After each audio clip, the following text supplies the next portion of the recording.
Hi. You did it. I know. It's stressful when you've not done this before from a technology standpoint. I know. Crap. This is definitely new. Yeah. I know. And, and it's okay. It's fun. I was just saying, I mean, I don't want it to be this perfect podcast. It is about moms trying to get their stuff done, and it's better to just do it, even if it's not perfect. And that's partly why I do these. It's just how we get things done. So I'm so happy to have you. Hi, Megan again. Hi. Hello, Kimberly. Yeah, I know. Meet you in person, Kelsey. I know you too. Sort of in person. Yeah, And exactly. the dog is here too, so you might hear her bark. So that's just life, mom life. Exactly. Well, funny. Hopefully my 3 dogs don't hear your dog, and then Then forget it.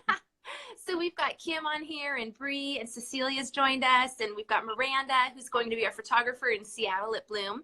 So I'm just so happy to hop on and hear. Well, I've heard your story, but I'm excited for you to share it to our community and just continue changing the world for girls and women and everybody. I love what you're doing. Megan, I loved meeting you in Boston. We were totally connecting in the corner with our love of Seattle and Washington State. So will you please, you can start, either one of you, and just introduce yourselves, and then I'll ask questions as we go. It's very free flowing, and I think you're going to have a lot of fun. Do you want to start maybe with what you did in Boston and kind of Yeah. So hi, I'm Megan Hayes with Everybody Water, and this is Everybody Water. This is our carton, and these are our cases back here. I don't know that you can really see them, but so Kelsey had invited me to Bloom Tribe event in Boston. It was great. It was a big group of women who came out, and there were 3 of us on the panel, and we were all sharing our story. And, this is what it's all about. It's about making connections, and through those connections, helping each other grow and blossom in whatever you're doing. Right. So thank you for having us at that and being able to share the Everybody Water story, which, we are in Boston. We're a local company. And I guess I'll start with sort of how this came to be. Does that sound okay? Yes. Or Kelsey, did you explain what it is, water? I really, not a lot. I mean, I just briefly, but I mean, it's all you. Okay. So it's water. It's in a carton, not in a plastic bottle. It's 100% recyclable. And a portion of the sales fund clean water projects for women and girls. And that's gross sales. We are certified women owned. And we also meet one of the UN goals. So the SDG goal for clean water and sanitation for all. So that's just kind of on a that's high incredible. level we are. Yeah. So our mission is to provide clean water and sanitation infrastructure projects that bring running water, toilets, and showers into people's homes so that girls and women can stop spending their days walking, carrying water. In other parts of the world, they're spending 5-7 hours a day carrying water instead of attending school and earning incomes. So this is really, these are really life-changing projects that are springboards for them to fulfill their dreams. And that's why we started this. We weren't like, okay, we're going to be in the beverage industry. Yeah. We both have girls. We have 4 girls, and we're neighbors. Kim just walked over to do this. I did not know that. I love that. Yeah, across the street. And we started on this journey quite a few years ago, and was trying to figure out what next in our careers. And we wanted to do something that gave back in a big way. And what was holding back women and girls around the world. And a lot of us, I think it's education, but it wasn't. It was water was the number one. And we're like, damn. So how do we change that? So we started with what we wanted to achieve as opposed to the vehicle for doing that. And that's how Everybody Water came to be. And then I love that. I love how you figured out what is your ultimate goal and then backtracked. Yeah. Well, we thought that it was logical to engage people on this topic of water and the importance of it in the lives of women and girls when they buy water. So that made a lot of sense. And that, we hoped to build a brand really that is not only about funding these projects, but making a statement about how important it really is. Mm-hmm. Yeah. And then the hard thing was also finding the right nonprofit, which happens to be in Seattle. Yes. But, we looked into a lot of nonprofits that are doing water projects around the world. And we found Water First, which is based out of Seattle. It's women run. Marla Smith Nelson runs it, and she's fantastic. She's been in the space for over 25 years. And what we loved about them is it wasn't just like a lot of other organizations. They were doing a pump in a village, and that doesn't solve the problem for women and girls. They're still having to stand in line. They're still having to walk for water. So here, Water First was bringing clean running water and sanitation into their homes. So think a shower, a toilet. It was a full solution, and it was a forever solution. The other piece of it being moms that was super key is they also have these youth clubs where they're educating the youth about the water crisis and raising awareness and raising funds. So there's over 300, I think 300 high school and middle school students involved in different cities. Boston was started last year when we launched, and they're learning about the crisis as well. And then we're able to travel with them. So we were in Honduras and Bangladesh with filmmakers, and you can see our story on either Instagram or on our website or YouTube. It's a 2.5-minute video that we could share our story, and you could see where we were and the lives that were being changed and hear the stories from them. And so we did that in Honduras and Bangladesh. And then Kim is about to leave again for Honduras. In a couple of weeks to see some of the projects. So that was really important, that it's not about writing the check. It's about seeing the projects so you can speak to them, meeting the people, seeing the lives that are affected, and being able to come back and tell those stories. Yeah. I mean, seeing them firsthand really gives you the motivation to do what it takes to build a startup like this. And it also, naturally seeing the success of the project, seeing how sustainably modeled they are. This organization has actually been able to complete 3,000 projects over many years, monitored them, and not one of them has failed.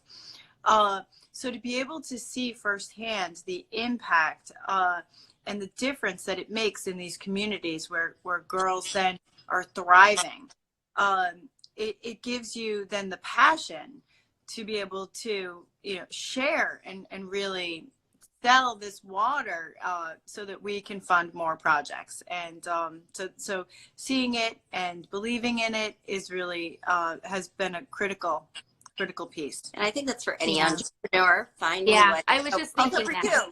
you, like your story is a great story, like finding out what's at your core and what is going to drive you, because there'll be those days, like 3 a.m. where you're like, what the heck am I doing? Or we're texting with each other, stressed out, and we're both up at 3 a.m.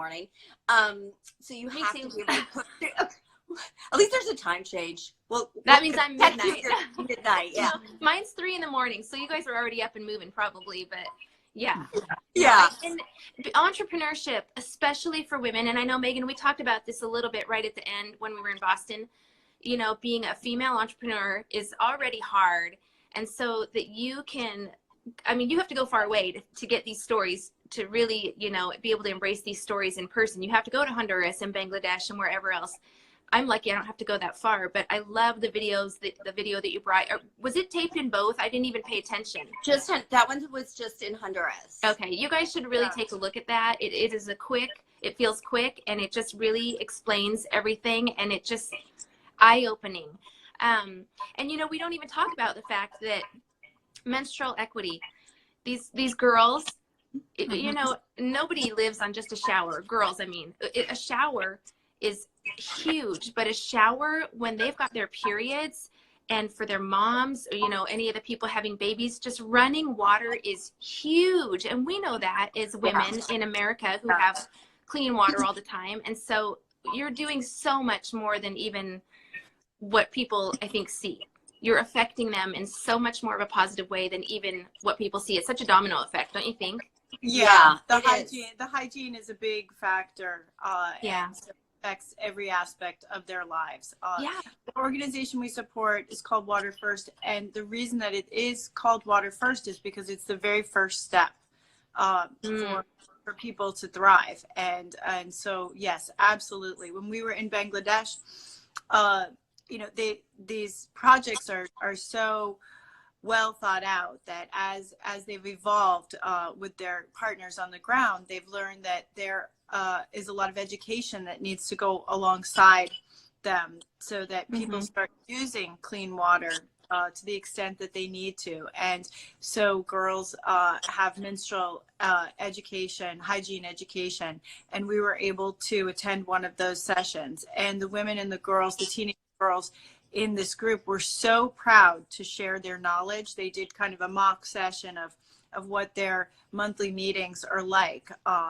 And they were so proud to share what they knew about how to take care of themselves.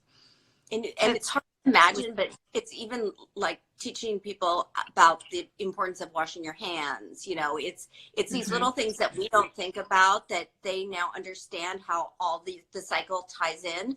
So with clean water, there are certain things that you need to do to ensure, you know, your health and wellness. Yeah. And then there's the safety piece too. When water is running in the home, you're not going to dangerous places in the middle of the night. Right. To get the water or to bathe or to use the bath, you know, to go to the bathroom. Right. I didn't even think of safety, especially for girls and women, especially in those third world countries. You know, it's interesting when you said even just washing your hands. When I worked in the dental field, we had a gentleman, he was 27 years old. He came from Vietnam. I was in the dental field and I couldn't figure out why he had such bad halitosis, which means bad breath. He had never brushed his teeth in his entire life. And he'd been in the US a good couple of years before I met him. And it just makes you realize what people don't know when they don't have education, they don't have the tools. He didn't have the water, he didn't have toothbrushes, no idea what any of it was. And it was so fulfilling to walk him through that. And he was embarrassed at first. You know, he's a 27-year-old, you know, man. And I was like a 22-year-old girl out of college, like bop-de bop-de-bop. And it just was so fulfilling to help him with that and the trickle-down effect. So then we ended up sending toothbrushes back to his family in Vietnam and toothpaste. And, you know, we should have sent some water, but that wasn't even you don't even think of it. Well, it's just, and then the ripple effect there is so big. People become more confident.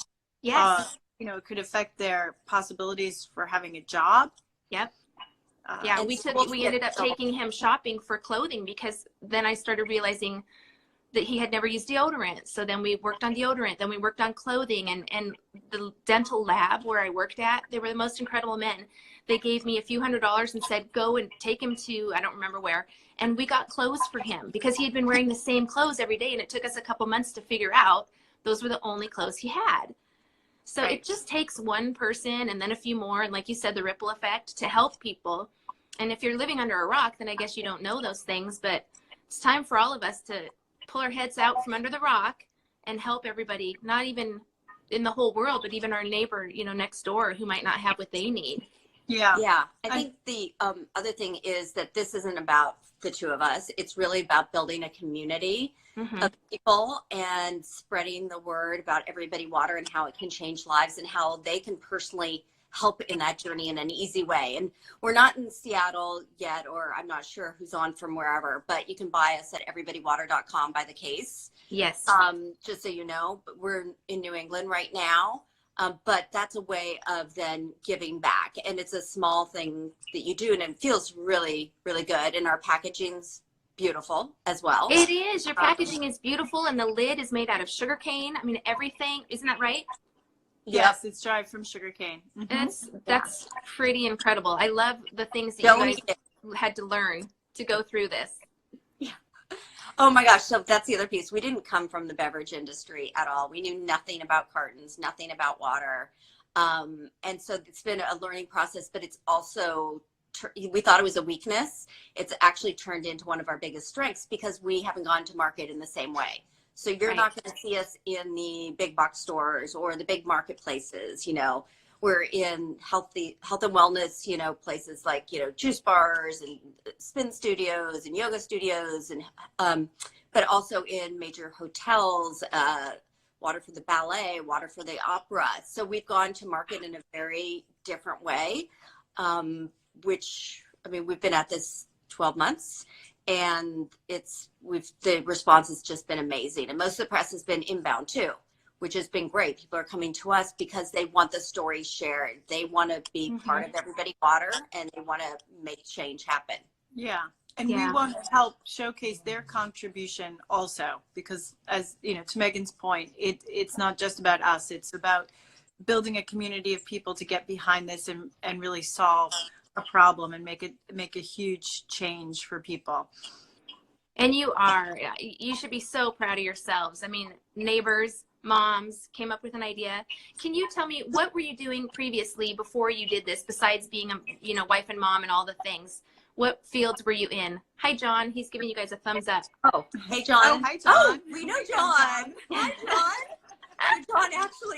John interned for us, and he's fantastic. And actually, he had his own entrepreneurial journey too. So, hi, John. Nice to meet you, John. Back to what we're doing. So, I used to be a recruiter. I started actually as a technical recruiter at Microsoft. So, in Seattle. Okay. Yeah. So, and then headed up recruiting for a number of major organizations, including an advertising firm out in New York. So that was how I started building, recruiting organizations and bringing in teams of people. And that was definitely rewarding, because you'd see a lot of change affected, and then you'd see these babies that you hired, and all of a sudden they're the president of some company. But I wanted something bigger and something more.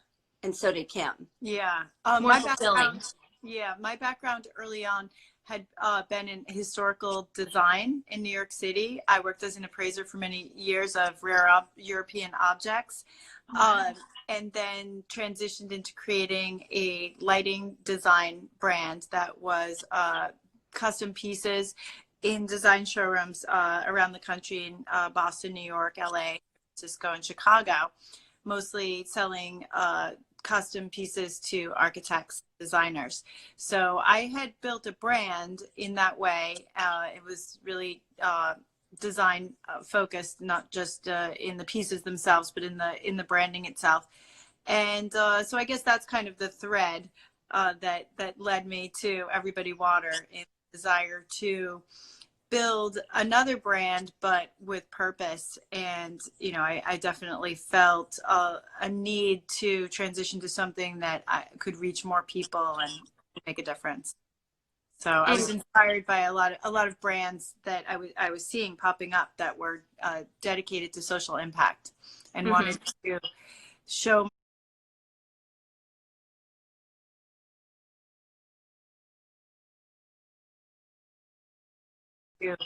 show my daughters that I had the capability of just one person had the capability of making a difference.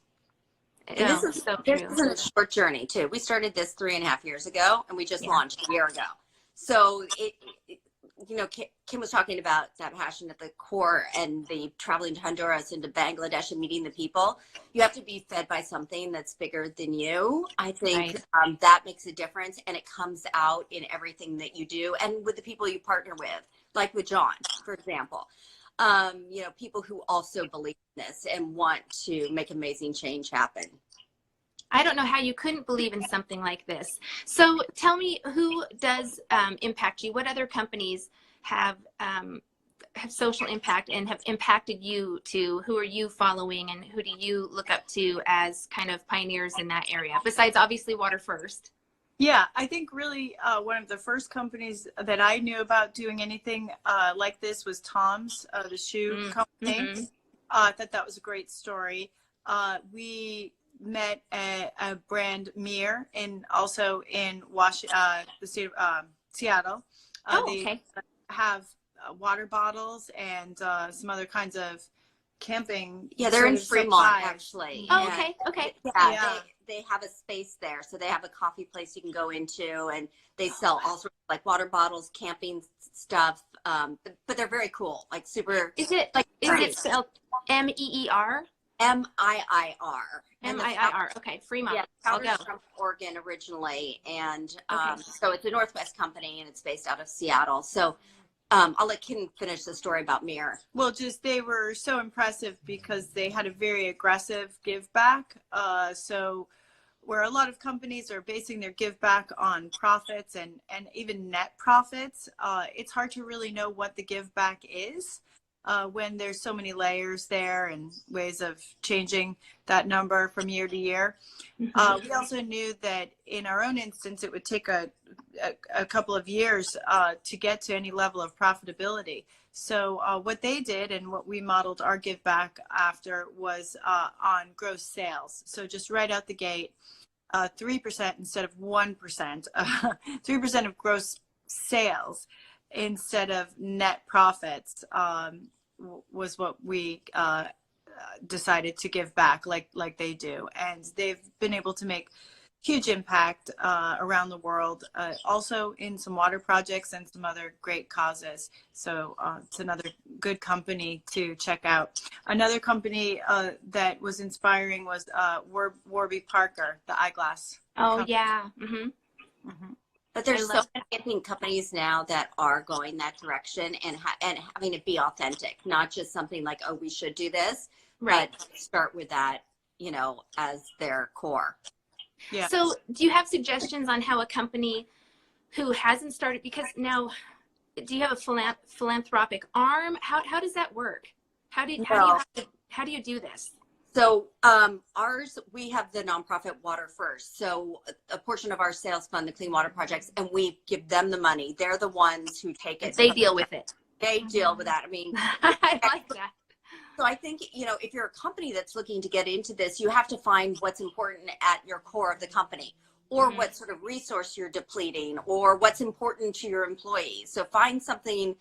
And I personally think having one thing is a better way to go. I see a lot of companies that give to 10, 20 places. And I think, wow, it's wonderful. It just doesn't, sorry, my dog is growling at us right now. Oh. So I'm losing my train of thought. He's thirsty. He wants some water. She's like, pay attention to me. It's a big mountain dog. She's darling. But anyway, I think having one thing at your core that everybody can speak to and that everybody feels connected with. And that's a hard thing to find. But with a lot of companies, there is some thread there. They just have to find it and then find a partner like Water First that they connect with in a strong way, because that partnership really will change how you're viewed as a brand if it's completely authentic. And they can see, and your consumers can see it. Yeah. And I so agree with that. Yeah. Full transparency, I think, is key. And a lot of detail, I think, is important too. Many companies just write checks, but the consumers now, the more companies that do give back, the more discerning consumers are in knowing more detail and smarter about how they're spending their own money in supporting those companies. Yeah, you're right. So if someone wanted to be a bigger supporter of, well, first of all, they need to support Everybody Water by just purchasing the water. Buy the gallons, buy the cartons, people, get the cases, go to everybodywater.com. But secondly, then they can also go through Water First and go to one of those, missions, right? I mean, do you call it a mission? No, they're not mission. They call them water tours. Water tour, okay. Yeah. So there's the Honduras one coming up, and then there's Bangladesh again in December. But yeah, you can go, there's links on our site to Water First, and you can support them directly. Also, what's nice is kids can get involved. Yeah. So for example, Kim's daughter just did a fundraiser for Water First at her school, and she's 10 years old. So they call take what you love and turn it into water. So it could be small, like a lemonade stand. It doesn't have to be something that's huge, but $85 is what it takes to bring clean water, running clean water, a sink, a toilet, and shower into someone's home for $85. $85. So kids feel like they can actually make an impact. People will do it as their birthday. So my daughter did it as her birthday. And I think the last count was over $1,600. And she's also 10. So, because people wanted to give back, and what was important for her was like, how many people is it? Like doing the math. Right. And then of course she said, I wanted to meet those people. And I was like, well, it's not as easy as that. But your children, you're only 10. But you're not going to Honduras yet. Right. But your kids can get involved in this and be part of it, from, ordering our cases of water online, drinking our water, and talking about Everybody Water, following this online, but also being part of Water First and feeling connected in that way. And a lot of kids, I don't know if yours read A Long Walk to Water in middle school. Yeah. Which is a very common book that kids read. So a lot of them already have been learning about this. So it's a nice way to add on to what they're already hearing. And then they become the advocates moving forward. Right. You know, they're the ones who are going to take this to the next level. Right. Well, my friend, and I told you this, Megan, my friend Angelle in Seattle, her son Hayden actually went on one of the water tours with Water First just in the last few years. And that's where I first heard of Water First. And so I've been following them. And then when we met, I thought, oh my gosh, it just the impact. And I just love your mission so much. I love what they're doing. I think they're also involved with the wine company that's based out of Seattle. And that's what Angelle works for them. That may have been how Hayden got through there to maybe it wasn't the water tour. Maybe it was whatever they call it. I don't know. But he's been there. I know my daughter and I have talked about doing something like this. So I'm excited to learn more about it. I think, Megan, you were saying if you were doing something like a water tour, your first tour should maybe be Honduras, not Bangladesh. What's the difference? It's a lot easier to get to, and it's also less intense. So Honduras, you're in remote villages that you're bringing clean water to. In Bangladesh, you're in inner city slums. So it's pretty intense. And I think for a student, I think Honduras is a great way to start. You also just the travel to and from Bangladesh. I mean, it took us 3 flights to get home and, you know, I don't know, over a day of travel and a lot of hours. So I think, you know, kids as young as 12 could start going on the water tours. So I think Honduras is a great way to start. But you can see all of this on Water First site, but you can also see our 2.5-minute video and you'll see us. Right. Yeah, it's a very limited group that they're capable of taking, though, because these are actually working trips for Water First International. And they take this extra time to bring along people who are interested in learning more because they understand and believe in the importance of people seeing firsthand the difference that it makes. And they believe that youth are the future problem solvers. So it's really not very easy for them to take people. They don't take a lot, but they do it for that reason. What a wonderful education you're giving to your daughters and to all of us, you know, watching too, but for your children to see what you're doing. So incredible. I cannot wait to see 10 years down the road when your 10-year-olds are 20, what they're doing, because at that point, you know, they're young women and they're going to be able to do even more than what you're already doing. The impact is lifelong, longer. It's just everything.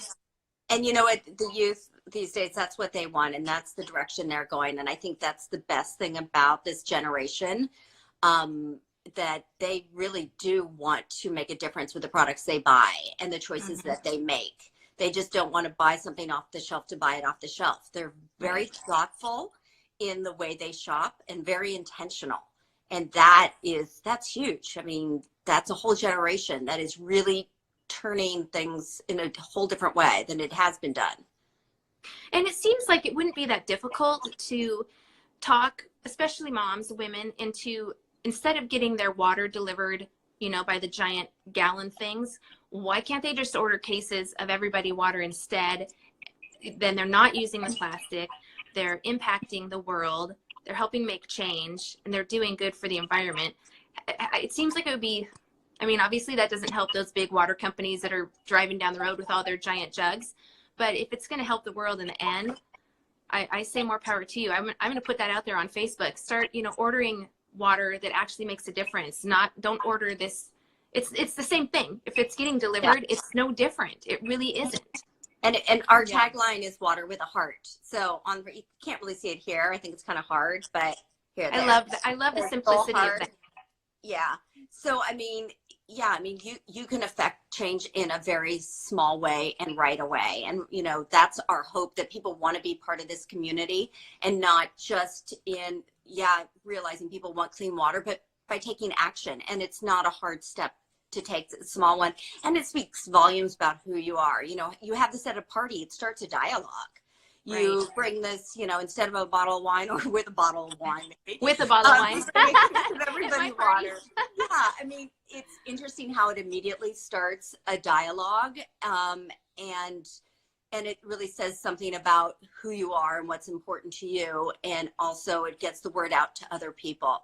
So that's what we're really about, is building that community that's going to help get the word out about Everybody Water and purchase Everybody Water, because when they do, they're making change and changing lives. And that's the only way we can do it, is with more than just the two of us. It's everybody out there, and especially all those moms who are oftentimes the ones doing the shopping or as the consumers. So yeah, and supporting us so we can fund projects is definitely a huge part of it. But the statement of the brand is also so key, because most people just don't understand that connection between clean water, running water in people's homes, and women and girls, and their ability to be uplifted in this world.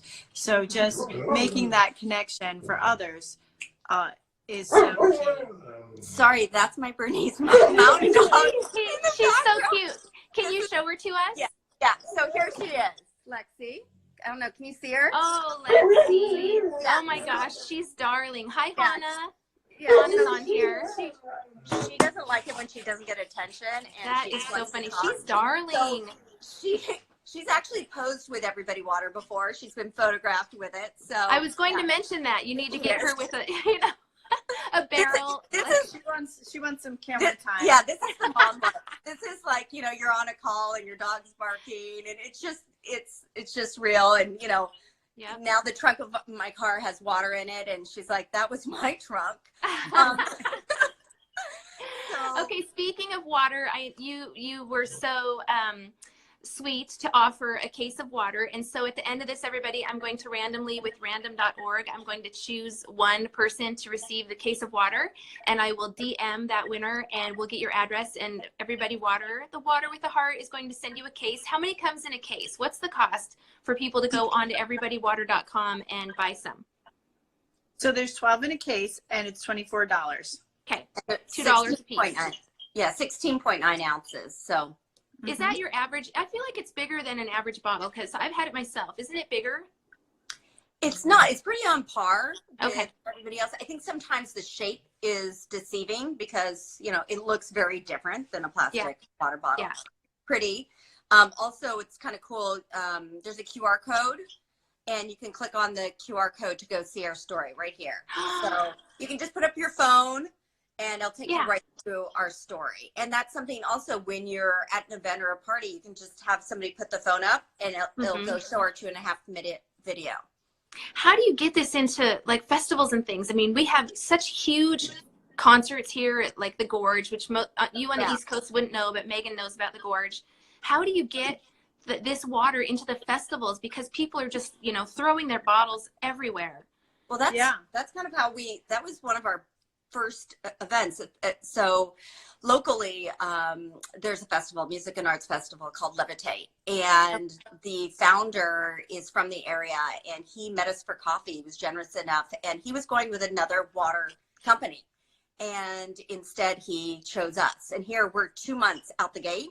So yes, that's an important venue, and it's also people who really care. We find that the people who are going to the festivals and in the music industry, this is something that resonates with them, and so we're doing it locally. And also Harpoon Brewery, which is a big beer company out here, they do music festivals, and we're their water as well. Yeah, and that's incredible. It was so great to have that opportunity with that first Levitate Music Festival. It was 50,000 people over the course of 3 days, and we were the only water. We had to figure out a lot of logistics, because you cannot run out of water when it's 90 degrees. So we had, you know, some safeties in place there with some extra supply.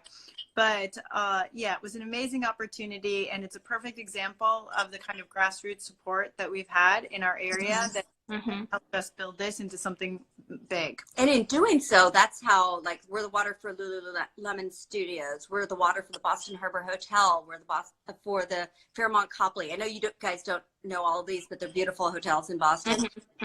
We're the water for the ballet, for the opera house, for MIT Endicott House. So there's a, you know, in doing all these, people hear about us, and we're so grateful for all these local businesses and big hotels who've chosen Everybody Water, and it speaks to who they are as a company. And it also really resonates with their clientele, because their clientele also feel strongly about, you know, not only just a carton, it's way more than a carton. That's, again, not why we started this. It's about women and girls. It's about supporting local if you're here. It's about supporting women owned, and also helping to meet some of the UN sustainability goals. That's incredible. I'm just blessed that you were able to join me today, and I am honored to support Everybody Water and you ladies. I can't wait to see the growth, because I mean, it's only been 12 months that you've been, you know, selling the water, and you're only really in Boston. I cannot wait to see the growth, and to be able to go into, you know, an arena in a different city and see, oh, you know, there's Everybody Water, or one of the boutique hotels that, you know, I stay at in Seattle or something. I can't wait. I'm excited. And I just thank you so much for your time. Well, oh my thank you. This is, you're another example of the ripple effect and helping us spread the word. So really appreciate it. Yeah, this is huge. We have to support each other. Exactly. Yeah. Exactly. I'm going to record this. I'm recording it. I am actually putting it on our YouTube, which is a new thing. Usually I just put it on our Facebook page. So in the next couple of days, I'll have it recorded, and then we can share it all over, because I think you've answered so many questions, and to be able to put your faces and your hearts with the name is just, that's why I do these things. I love it. So thank you so much, and just keep it going. We will. Thank you. You too. Safe travels, Kim, to Honduras. Okay. And hopefully we do get to Seattle. So hopefully we'll see you in Seattle at some point. I hope you can come to Bloom. We'll have to talk about the water too, but I hope you can get to Bloom. Yeah. Okay. Thanks, ladies. All right. Bye. Bye.